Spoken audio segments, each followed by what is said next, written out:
छोड़िए, नीतीश कुमार का अब राजनीतिक जीवन का अंतिम दौर है। उनको जरा पूछ लीजिए कि 2014 में जब आपका नाव डूब गया था, नीतीश कुमार राजनीतिक भगोड़े के तौर पर मुख्यमंत्री का पद छोड़कर भाग गए थे, राजनीति में से संन्यास लेने की सोच रहे थे, तब उनके नेता हमारे ही पास आए थे मदद मांगने के लिए। अगर हमने नीतीश कुमार की मदद उस समय नहीं की होती तो कहाँ रहते नीतीश कुमार और कहाँ रहता जदयू। प्रशांत किशोर ने कंधा 2015 में नहीं लगाया होता तो न वो होते, न उनका नेता होता, न उनका दल होता। बिहार में एक नया विकल्प चाहता है और जन सुराज को देखता है कि ये अपॉर्चुनिटी है, वो मौका है जब वो सब लोग मिलकर एक नया दल, नया विकल्प बना सकते हैं। एनडीए में तो एक टायर नीतीश कुमार हैं, वो पहले से पंक्चर है, 2-4 स्टेपनी है, छोटा छोटा दल, उस सबका कोई वैल्यू नहीं है। एक भाजपा है, वो कितना ही खींच लेगी।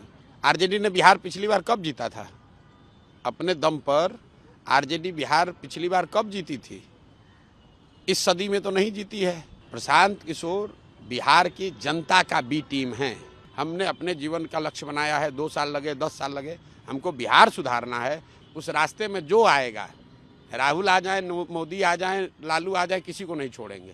2 साल में असेसमेंट ये किया कि बिहार में एक बड़ा जनमानस, करीब 70% लोग, चाहे वो राजद के समर्थक हैं, जदयू के समर्थक हैं, भाजपा के समर्थक हैं या किसी दूसरे दल विचारधारा से जुड़े हुए हैं, हर व्यक्ति बिहार में बदलाव चाहता है, बिहार में एक नया विकल्प चाहता है और जन सुराज को देखता है कि ये अपॉर्चुनिटी है, वो मौका है जब वो सब लोग मिलकर एक नया दल, नया विकल्प बना सकते हैं, ताकि 15, 20, 30 वर्षों से जो राजनीतिक बंधुआ मजदूरी है, जिसमें दल काम न करने के बाद भी, गलती करने के बाद भी, जनता का शोषण करने के बाद भी सिर्फ लालू के डर से भाजपा और भाजपा के डर से लालू के आधार पर वोट लेते रहे हैं, लोग उससे, उस राजनीतिक बंधुआ मजदूरी से मुक्ति पाने के लिए तैयार बैठे हैं और जन सुराज में उनको वो विकल्प, वो अपॉर्चुनिटी, वो मौका दिख रहा है। इसलिए आप देख रहे हैं कि हजारों की संख्या में हर दिन प्रतिदिन लोग इसमें जुड़ते जा रहे हैं। नीतीश कुमार के खिलाफ आप कह रहे हैं, नीतीश कुमार की पार्टी भी आप पर सवाल खड़े कर रही है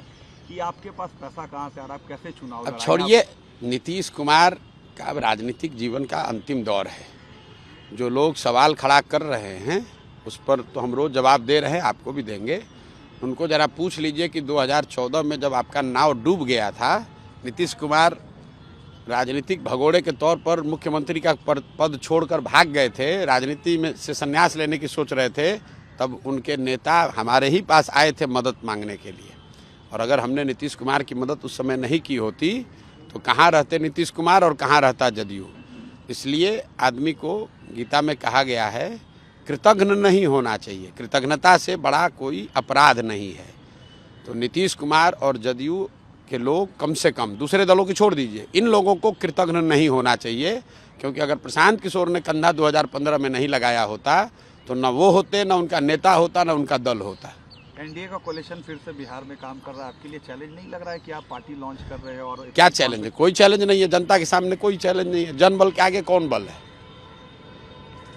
लड़ाई अल्टीमेटली ये मैं कह सकता हूँ कि विधानसभा की जो लड़ाई है वो जन सुराज और एनडीए के बीच में होगी, ये क्लियर है।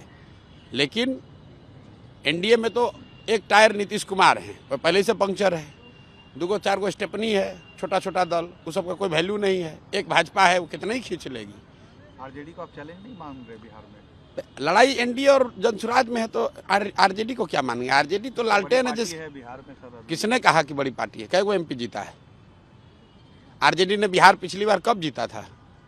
अपने दम पर आरजेडी बिहार पिछली बार कब जीती थी? इस सदी में तो नहीं जीती है। 23 हम लोग 2024 में बैठे, 24 साल में तो नहीं जीते। 1995 में जीते थे। उसके बाद कांग्रेस के स्टेपनी पर चल रहे हैं। फिर जदयू से एक बार जब हम लोग साथ में मिलकर मदद किए तब जीते। आरजेडी बहुत बड़ा दल है। कौन सा बड़ा दल है? 22 को सीट आया था 2010 में, और पिछली बार जो उनको सीट आया है विधानसभा में, वो चिराग पासवान अगर खड़े नहीं होते तो फिर उनको वही 30-32 सीट आता। और सबसे बड़ी बात है कि जो आरजेडी का जो सपोर्ट है वो क्या है? वो मुसलमानों का वोट है। और सबसे ज़्यादा उन्होंने ठगा डराया किसको है? मुसलमानों को ठगा है, डराया है, मुसलमानों को परेशान बदहाल बनाया है। तो जब आपके किरासन, लालटेन में से किरासन तेल निकल जाएगा तो लालटेन कितना देर जलेगा? नहीं जलेगा। तो आरजेडी का जो किरासन तेल है, आरजेडी के लालटेन का, वो है मुसलमान। और मुसलमान ये समझ गया है कि हमको सबसे ज़्यादा प्रताड़ित करने वाले, शोषित करने वाले, हमारे बच्चों के साथ घात करने वाले लोग ये आरजेडी के लोग हैं। और वो बड़ी संख्या में छोड़कर इसलिए जनसुराज में आ रहे हैं। और आप देख रहे हैं आरजेडी ने पत्र लिखकर अपने लोगों को कहा, जनसुराज ने तो पत्र नहीं लिखा है कि भाई आरजेडी, जनसुराज के लोग आप आरजेडी में मत जाइए। बी टीम होने का आप पर आरोप लगता है बीजेपी के। अरे भाई, आरोप लगाने वाले लोग जो हैं ये दो साल पहले करते, कौन है प्रशांत किशोर? चलिए बी टीम मान रहा है ना, अभी थोड़े दिन में ए टीम मानेगा, फिर पता है उसको चलेगा कि अब कोई टीमें नहीं बचा उसका। प्रशांत किशोर बिहार की जनता का बी टीम है। हमारा गठबंधन बिहार की जनता से है। बिहार की जनता को हमने सिखाया है कि दोनों गठबंधन को साफ करने के लिए अपना गठबंधन बनाओ, लोगों का गठबंधन बनाओ।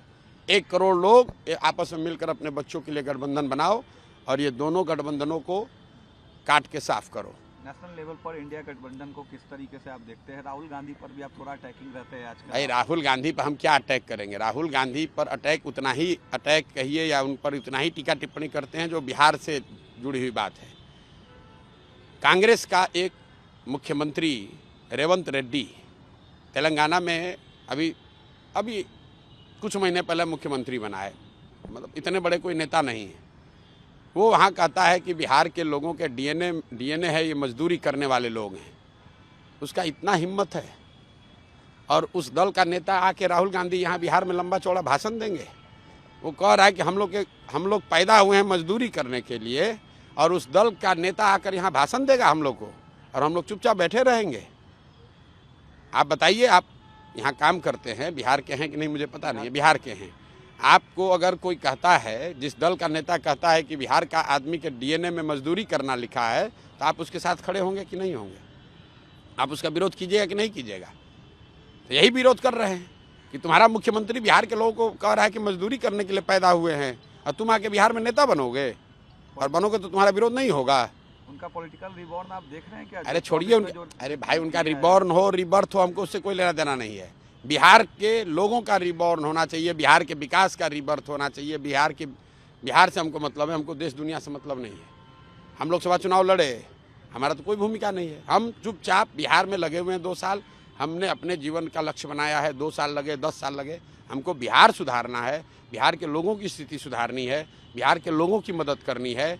उस रास्ते में जो आएगा, राहुल आ जाए, मोदी आ जाए, लालू आ जाए, किसी को नहीं छोड़ेंगे, किसी को नहीं छोड़ेंगे, किसी से नहीं डरते हैं।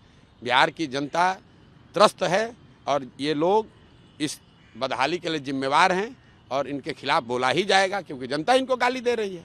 डर नहीं लगता आपको इतनी सरकार के खिलाफ? क्या डर लगेगा? हम कौन चोरी किए हैं कि हमको क्या डर लगेगा? हमने इनसे कौन सा पद मांगा है? हम तो 2 साल से बोल रहे हैं, इनको जो हिम्मत है करके दिखा ले।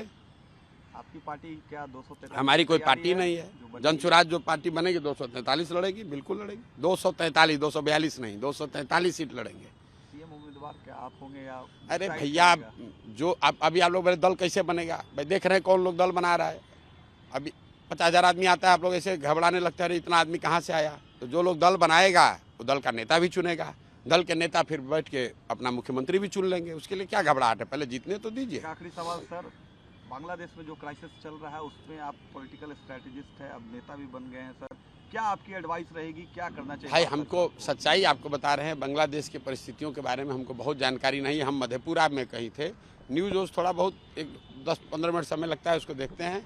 बांग्लादेश की स्थिति के बारे में हमको बहुत जानकारी अभी नहीं है, तो उस पर हम कोई बहुत टीका टिप्पणी करने की स्थिति में नहीं है। उसके लिए बहुत बड़े बड़े विशेषज्ञ देश में बैठे हुए हैं। हमारे जैसे साधारण आदमी, हमको बिहार के गाँव की चिंता करने दीजिए। बांग्लादेश और बड़े बड़े देश के अंतर्राष्ट्रीय मसले जो हैं उसको हैंडल करने के लिए जनता ने जिसको पक्ष विपक्ष में बैठाया है, वो लोग अपना डील करें उससे। हम लोग जो भी सरकार और विपक्ष, पार्लियामेंट, देश की संसद निर्णय लेगी, हम लोग उसके पक्ष में हैं। जातीय जनगणना आप चाहते हैं? भाई जातीय जनगणना यहाँ हुआ है, हम उसके पक्ष में। बिहार में काफी लोग सवाल करेंगे। अरे हम जातीय जनगणना जब यहाँ से हो रहा है तब से कह रहे हैं जातीय जनगणना के पक्ष में, किसी भी गणना के पक्ष में है जो कि समाज की स्थिति के बारे में जानने समझने में, जानकारी, सरकार को जानकारी हो, इस बात में मदद करता है, उसके हम पक्ष में हैं। लेकिन उस जानकारी पर कुछ काम भी तो होना चाहिए। मैंने अभी भी किसी दूसरे से बात करते हुए बताया कि लाइब्रेरी में बहुत किताब है, आप वहाँ जाकर लाइब्रेरी में बैठ जाइएगा तो उससे आप बहुत बड़े ज्ञानी थोड़ी ना हो जाइएगा। उस किताब को पढ़ना भी पड़ेगा और पढ़ने के बाद फिर परीक्षा होगा तो उसमें लिखना भी पड़ेगा। तो जनगणना होना एक बात है और जनगणना से समाज की लोगों की स्थिति सुधरना अलग बात है। जनगणना इसलिए कराया गया कि चुनाव में उसका लाभ मिले। उस जनगणना पर जो आंकड़े आए उस पर तो कोई काम हुआ नहीं। बिहार देश का सबसे गरीब राज्य है, यहाँ प्रति व्यक्ति आय 32,000 है। ये गणना तो आपको हर 6 महीना पर प्रकाशित हो रहा है, उस पर आप काम काहे नहीं कर रहे हैं। बिहार देश का सबसे निरक्षर राज्य है, ये गणना तो रोज जारी हो रहा है, उस पर काम काहे नहीं कर रहे हैं। जब जानकारी नहीं होने के अभाव में थोड़ी ना बिहार गरीब है, जानकारी रहते हुए काम नहीं करने की वजह से बिहार गरीब है। तो जनगणना to that extent is valid कि भाई जनगणना होनी चाहिए, लेकिन जनगणना होने के बाद जो उसकी फाइंडिंग है उस पर काम भी तो होना चाहिए। अगर आप ये वीडियो YouTube पर देख रहे हैं तो हमारे चैनल को सब्सक्राइब करें और बेल आइकन को दबाना ना भूलें। अगर आप Facebook पर ये वीडियो देख रहे हैं तो हमारे पेज को लाइक करें।